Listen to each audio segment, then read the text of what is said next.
Hello, friends. How's it going? Painting Minty, back at it again with a different type of stream. As you can see, we're in a different setting. I have my good friend here. His name is Skeletod. And I'm going to be your not so ghost host and read you some scary stories. I got a book of some public domain stories. And yeah, let me know if you can hear me. Let's see here. I'm gonna test it out real quick and see. Yep, you can hear me just fine. Sweet. So I'll keep an eye on the chat. First, though, introductions. I'm not your, I'm not. I'm your not so ghost host, Paint Minty. And this is my very good friend Skeletod, right? Usually he's in the back of my car, in my trunk. But now he is going to be having fun listening to these stories here. Trying to cross his legs. And yeah, he's kind of a silent type, so let me know what you think of him in the chat. But yeah, we're going to start off with some Edgar Allan Poe. Now I'm just going to be reading aloud, and let me know if you need me to slow down, speed up, whatnot. I have read some of these stories before, and some of them I have not. Edgar Allan Poe, I'd say I haven't had the pleasure of reading most of his stories, and I don't know. Yes, in my trunk, Roxy Roll. You know this. But yeah, so Edgar Allan Poe, I don't really know most of his stories, so this is going to be a journey for me as well. I've been wanting to get back into reading, and I think this is the way to do it with an actual book. So, first, we will start off with the first story, which is going to be The Telltale Heart. So, The Telltale Heart, Edgar Allan Poe. True, nervous, very, very dreadfully nervous I had been and am. But why will you say that I am mad? The disease had sharpened my senses, not destroyed, not dulled them. Above all was the sense of hearing acute. I heard all things in the heaven and in the earth. I heard many things in hell. How, then, am I mad? Hearken, and observe how healthily, how calmly I can tell you the whole story. It is impossible to say how first the idea entered my brain, but once conceived, it haunted me day and night. Object there was none, passion there was none. I loved the old man. He had never wronged me. He had never given me insult. For his gold I had no desire. I think it was his eye. Yes, it was this. He had the eye of a vulture, a pale blue eye with a film over it. Whenever it fell upon me, my blood ran cold, and so by degrees, very gradually, I made up my mind to take the life of the old man, and thus rid myself of the eye forever. Now, this is the point. You fancy me mad. Madmen know nothing. But you should have seen me. You should have seen how wisely I proceeded, with what caution, with what foresight, with what dissimulation I went to work. I was never kinder to the old man than during the whole week before I killed him. Whoo, we're getting into it. And every night, about midnight, I turned the latch of his door and opened it, oh so gently. And then, when I had made an opening sufficient for my head, I put in a dark lantern, all closed that no light shone out. And then I thrust in my head. Oh, you would have laughed to see how cunningly I thrust it in. I moved it slowly, very, very slowly, so that I might not disturb the old man's sleep.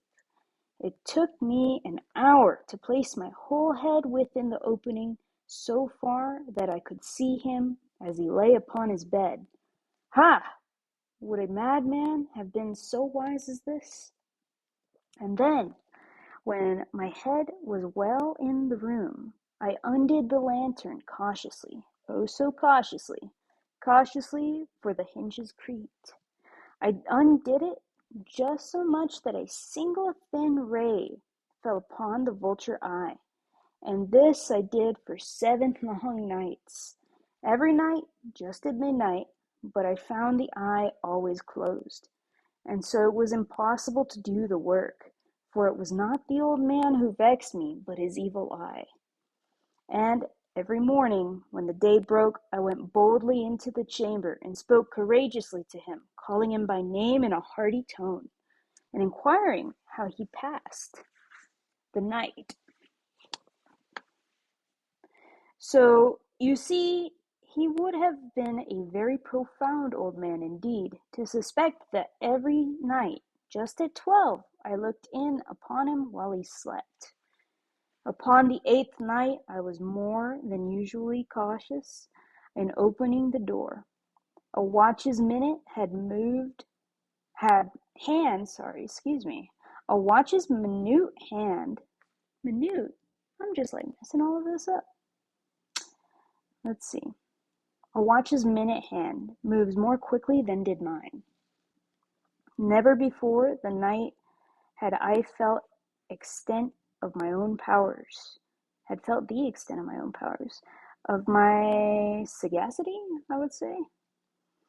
I could scarcely contain my feelings of triumph, to think that there I was, opening the door little by little, and he had not even to dream of my secret deeds or thoughts. I fairly chuckled at the idea, and perhaps he heard me, for he moved on his bed suddenly, as if startled. Hoo-hoo! Now, you may think that I drew back, but no, his room was as black as pitch with the thick darkness, for the shutters were close fastened, through fear of robbers. And so I knew that he could not see the opening of the door, and I kept pushing it on steadily, steadily.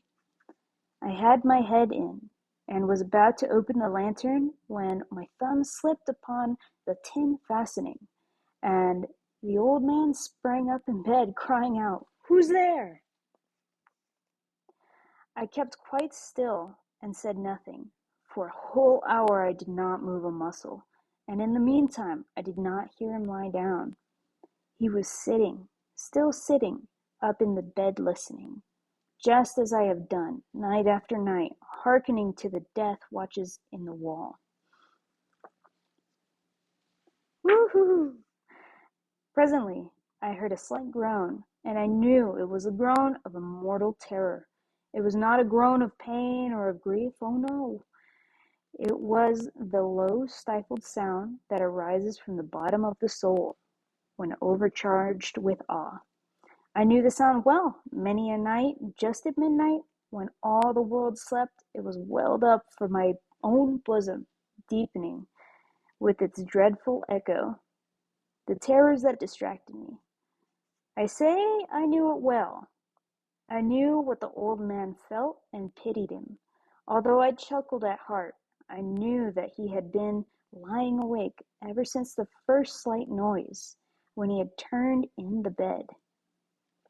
His fears had been ever since growing upon him. He had been trying to fancy them causeless, but could not. He had been saying to himself, "It is nothing but the wind in the chimney. It is only a mouse crossing the floor," or "It is merely a cricket which has made a single chirp." Yes, he had been trying to comfort himself with these suppositions, but he had found all in vain, because death, in approaching him, had stalked with his black shadow before him and enveloped the victim. And it was the mournful influence, the unperceived shadow, that caused him to feel, although he neither saw nor heard, to feel the presence of my head within the room. When I had waited a long time, very patiently, without hearing him lie down, I resolved to open a very, very little crevice in the lantern. I opened it. You cannot imagine how stealthily, until at length a simple dim ray, like the thread of the spire, shot from out the crevice and fell upon the vulture eye. It was open, wide open, and I grew furious as I gazed upon it. I saw it with perfect distinctness, all a dull blue, with a hideous veil over it that chilled the very marrow in my bones. But I could see nothing else of the old man's face or person, for I had directed the ray, as if by instinct, precisely upon the damned spot. And have I not told you that what you mistake for madness is but over-acuteness of the sense? Now, I say, there came to my ears a low, dull, quick sound, such as a watch makes when enveloped in cotton. I knew that sound well, too. It was the beating of the old man's heart. It increased my fury, as the beating of a drum stimulates the soldier into courage. But even then, yet, I refrained and kept still. I scarcely breathed. I held the lantern motionless. I tried how steadily I could maintain the ray upon the eye. Meantime, the hellish tattoo of the heart increased. It grew quicker and quicker and louder every instant. The old man's terror must have been extreme. It grew louder, I say, louder every moment. Do you mark me well? I have told you that I am nervous, so I am. And now, at the dead hour of the night, amid the dreadful silence of that old house, so strange a noise as this excited me to uncontrollable terror. Yet, for some minutes longer I refrained and stood still. But the beating grew louder. I thought the heart must burst. And now a new anxiety seized me. This sound would be heard by a neighbor. The old man's hour had come. With a loud yell, I threw open the lantern and leaped into the room. He shrieked once only. In an instant, I dragged him to the floor and pulled the heavy bed over him. I then smiled gaily to find the deed so far done. But for many minutes the heart beat on with a muffled sound. This, however, did not vex me. It would not be heard through the wall. At length it ceased. The old man was dead. I removed the bed and examined the corpse. Yes, he was stone dead. I placed my hand upon the heart and held it in there many minutes. There was no pulsation. He was stone dead. His eye would trouble me no more. If still you think me mad, you should think so no longer when I describe the wise precautions I took for the concealment of the body. The night waned and I worked hastily, but in silence. First of all, I dismembered the corpse. I cut off the head and the arms and the legs. I then took up 3 planks from the flooring of the chamber and deposited all between the scantlings.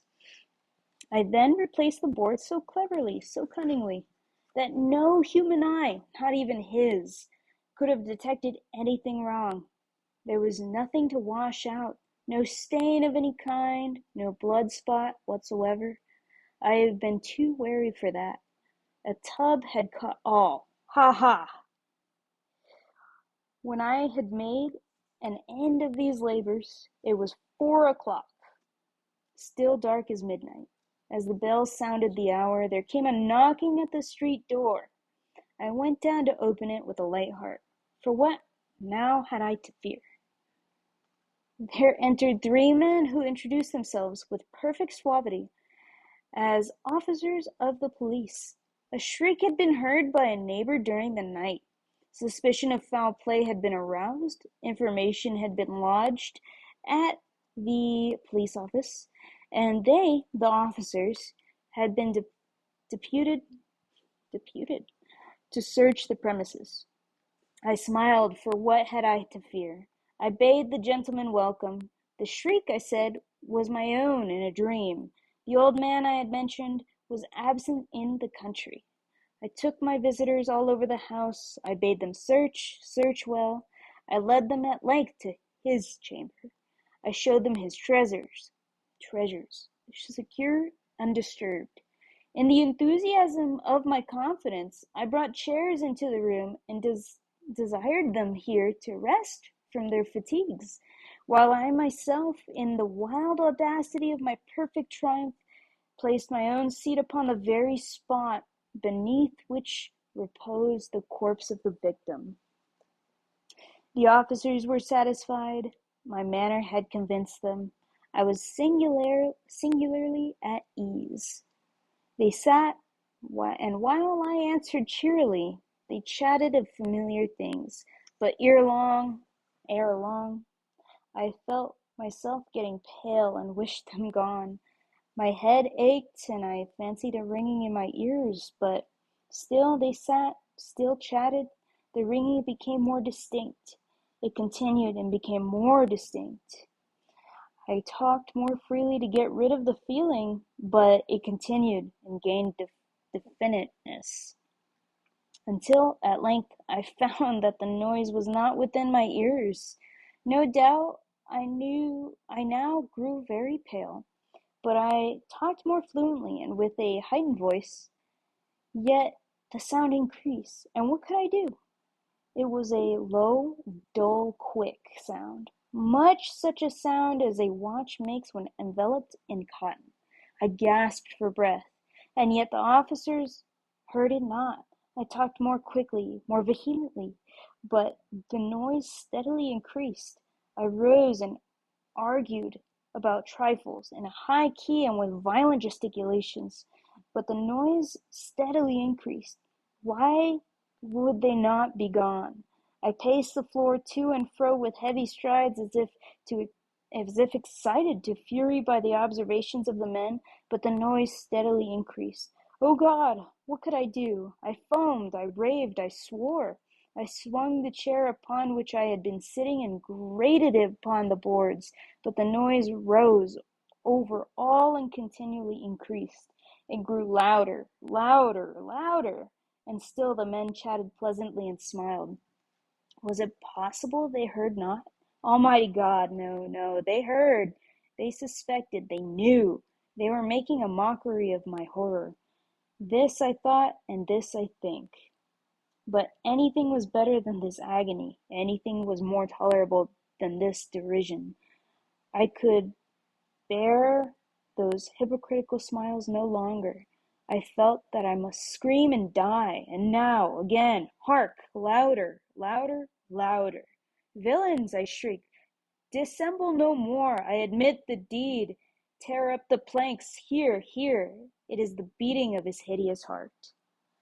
Whoo! And that's The Telltale Heart by Edgar Allan Poe. I do admit, I think I've read this one before, but I only remember a few scenes. Um, Overall, still though, it's really good. I just never have been into reading these older stories. I think Shakespeare was what intimidated me away from these. But no, I really like it. It's really good. Let me know what you think. It was interesting. I didn't know the Telltale Heart. Like I recognize the title. All of the time I've recognized the title, but I never kind of knew what they were alluding to. And it's really about a murder and then the murderer going crazy. That's insane. That's really cool. Okay, so with that one, Telltale Heart, finish. We're good to go with that. That only took a few minutes. I thought it was going to take a little longer. I'm kind of a slow reader, like in my own head, so when I'm reading things out loud, I feel like I'm slower. But yeah, Telltale Heart. Okay, so next, another Edgar Allan Poe story. Now this one It's called The Masque of the Red Death, which is interesting because if I think about the Red Death, I think about um, Batman. And the reason why I say I think about Batman, hear me out, is because he has a run in the comics where he pretty much takes the Flash's powers, and that's what they call him. They call him the Red Death. Though I think it might probably be for a different reason. I'm not quite sure. How long is the story? Wow, this story is only like 4 pages. Interesting. Not too long. All right. So yeah, let's keep on going. Keep reading along. Like I said, let me know if you need me to speak up. Let me know if you need me to quiet down. I'm gonna take a little sip of water here. This is your reminder to drink water.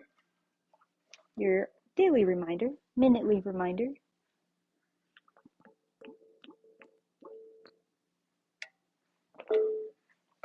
All right.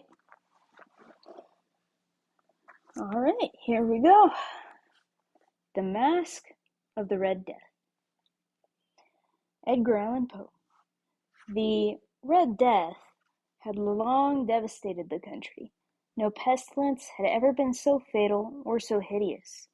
Blood was its avatar and its seal, the redness and the horror of blood.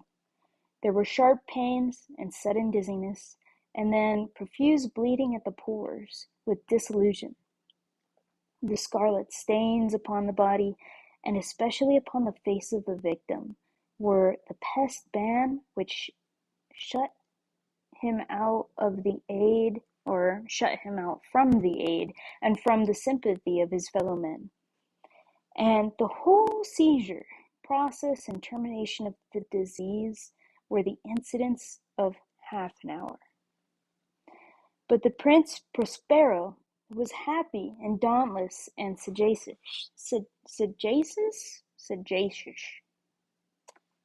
Just gonna skip that word.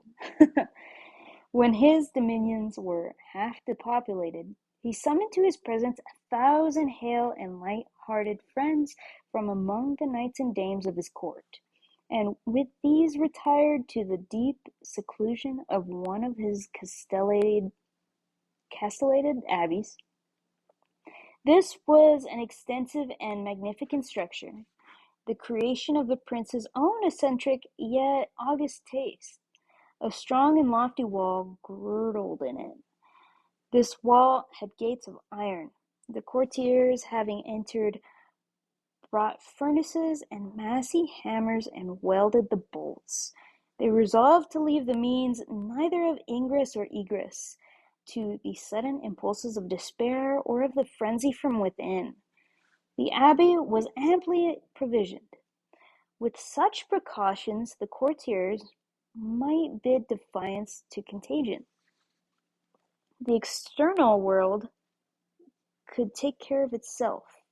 Oh, okay, so basically they're sealing themselves in. Okay. While his people suffer. The external world would take care of itself. In the meantime, it was folly to grieve or to think. The prince had provided all appliances of pleasure. There were buffoons, there were improvisatori, there were ballet dancers, there were musicians, there was beauty, and there was wine. All these and security were within. Without was the Red Death. It was toward the close of the 5th or 6th month of his seclusion, and while the pestilence raged most furiously abroad, that the Prince Prospero entertained his 1,000 friends at a masked ball of the most unusual magnificence, or magnificence. I know words. It was a voluptuous scene, that masquerade. But first, let me tell of the rooms in which it was held. There were 7, an imperial suite. In many palaces, however, such suites form a long and straight vista, while the folding doors slide back nearly to the walls on either hand, so that the view of the whole extent is scarcely impeded. Here, the case was very different, as might have been expected from the Duke's love of the bizarre. The apartments were so irregularly disposed, and the vision embraced but little more than one at a time. There was a sharp turn at every 20 or 30 yards, and at each turn a novel effect. To the right and left, in the middle of each wall, a tall and narrow Gothic window looked out upon a closed corridor which pursued the windings of the suite. These windows were a stained glass with whose color varied in accordance with the prevailing hue of the decorations of the chamber into which it opened. That at the eastern extremity was hung, for example, in blue, and vividly blue were its windows. The second chamber was purple in its ornaments and tapestries, and here the panes were purple. The third was a green throughout, and so the casements. The fourth was furnished and lighted with orange. Well, that's my favorite. The fifth with white, the sixth with violet. The seventh apartment was closely shrouded in black velvet tapestries that hung all over the ceiling and down the walls, falling in heavy folds upon a carpet of the same material and hue. But in this chamber only, the color of the windows failed to correspond with the decorations. The panes were scarlet, a deep blood color. Now, in no one of the 7 apartments was there any lamp or candelabrum. Amid the profusion of golden ornaments that lay scattered to and fro, or depended from the roof, there was no light of any kind emanating from lamp or candle within the suite of chambers, but in the corridors that followed the suite, there stood, opposite to each window, a heavy tripod, bearing a brazier of fire that protected its rays through the tinted glass, and so glaringly illuminated the room, and thus were produced a multitude of gaudy and fantastic appearances. But in the western or black chamber, the effect of the firelight that streamed upon the dark hangings through the blood-tinted panes was ghastly in the extreme, and produced so wild a look upon the countenances of those who entered, that there were few of the company bold enough to set foot within its precincts at all. It was in this apartment also that there stood against the western wall a gigantic clock of ebony. Its pendulum swung to and fro with a dull, heavy, monotonous clang, and when the minute hand made the circuit of the face, and the hour was to be stricken, there came from the brazen lungs of the clock a sound which was clear and loud and deep and exceedingly musical, but of so peculiar a note and emphasis at each lapse of an hour, the musicians of the orchestra were constrained to pause momentarily in their performance to hearken to the sound, and thus the waltzers perforce ceased their evolutions, and there was a brief disconcert of the whole gay company. And it's not the gay that you and I may know, it's the gay that's happy. And while the chimes of the clock yet rang, it was observed that the giddiest grew pale, and the more aged and sedate passed their hands over their brows as if confused reverie or meditation. But when the echoes had fully ceased, a light laughter at once pervaded the assembly. The musicians looked at each other and smiled, as if at their own nervousness and folly, and made whispering vows, each to the other, that in the next chiming of the clock should produce in them no similar emotion. And then, after the lapse of 60 minutes, which embraced 3,600 seconds of the time that flies, there came yet another chiming of the clock. And then, were the same disconcert and tremulousness and meditation as before. Okay. But in spite of these things, it was a gay and magnificent revel. The tastes of the Duke were peculiar. He had a fine eye for colors and effects. He disregarded the decora of a mere fashion. His plans were bold and fiery, and his conceptions glowed with barbaric lust. There are some who would have thought him mad. His followers felt that he was not. It was necessary to hear and see and touch him to be sure that he was not. He had directed in great part the movable embellishments of the 7 chambers. Upon occasion of this great feat, and it was his own guiding taste which had given character to the masqueraders. Be sure they were grotesque. There were much glare and glitter and piquancy and phantasm, much of what has been since seen in Hernani. There were arabesque figures with unsuited limbs and appointments. There were delirious fancies such as the madman fashions. There was much of the beautiful, much of the wanton, much of the bizarre, something of the terrible, and not a little of that which might have excited disgust.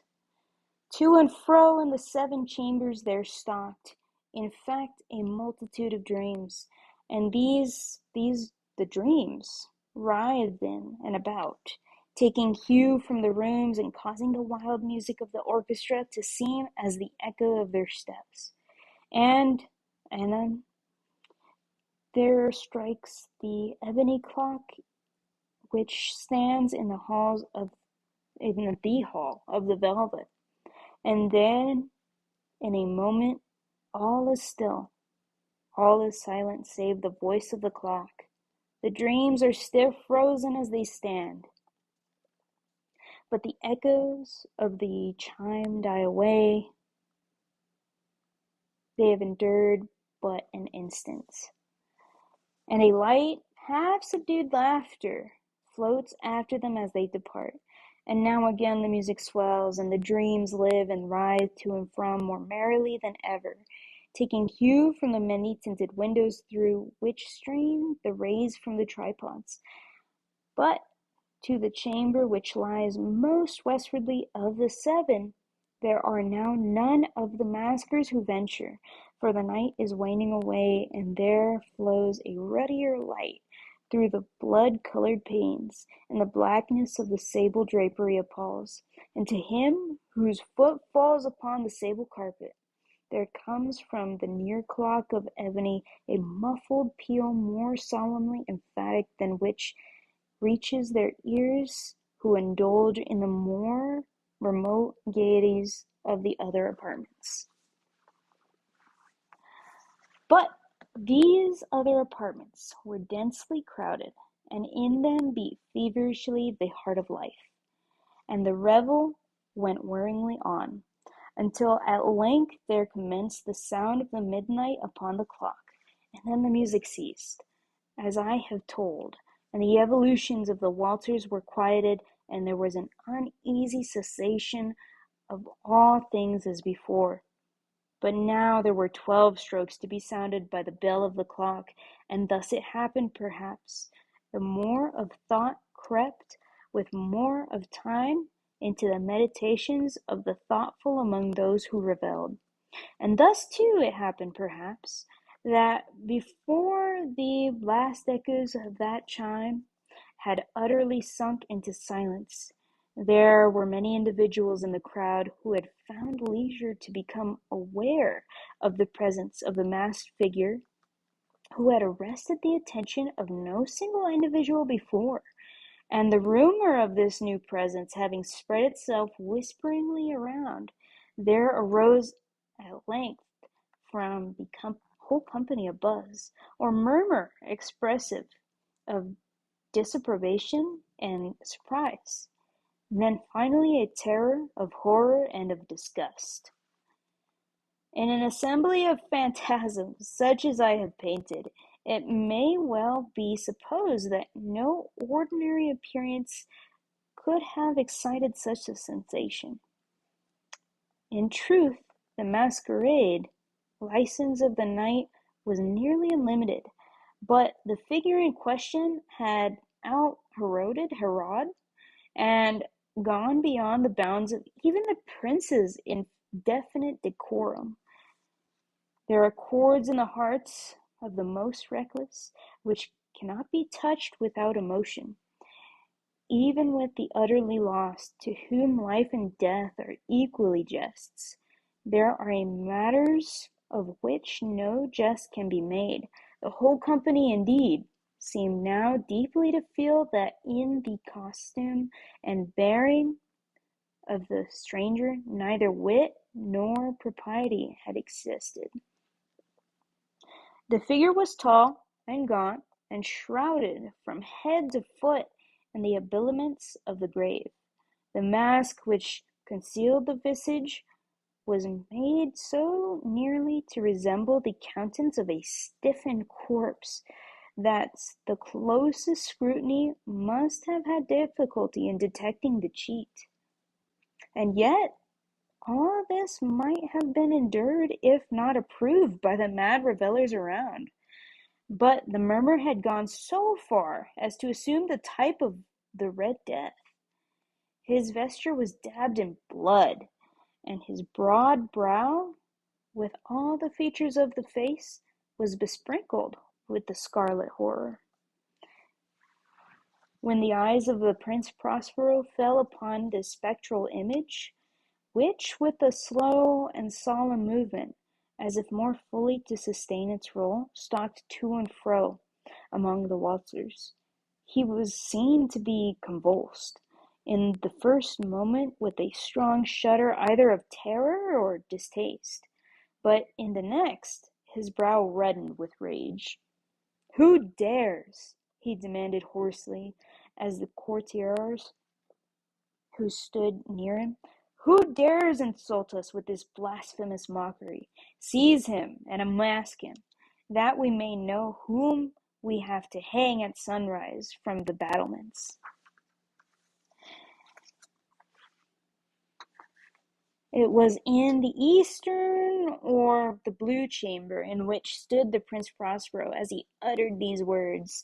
They rang throughout the 7 rooms loudly and clearly, for the prince was a bold and robust man, and the music had become hushed at the waving of his hand. It was in the blue room where stood the prince, with a group of pale courtiers by his side. At first, as he spoke, there was a slight rushing movement of this group in the direction of the intruder, who at the moment was also near at hand, and now with the deliberate and stately step made closer approach to the speaker.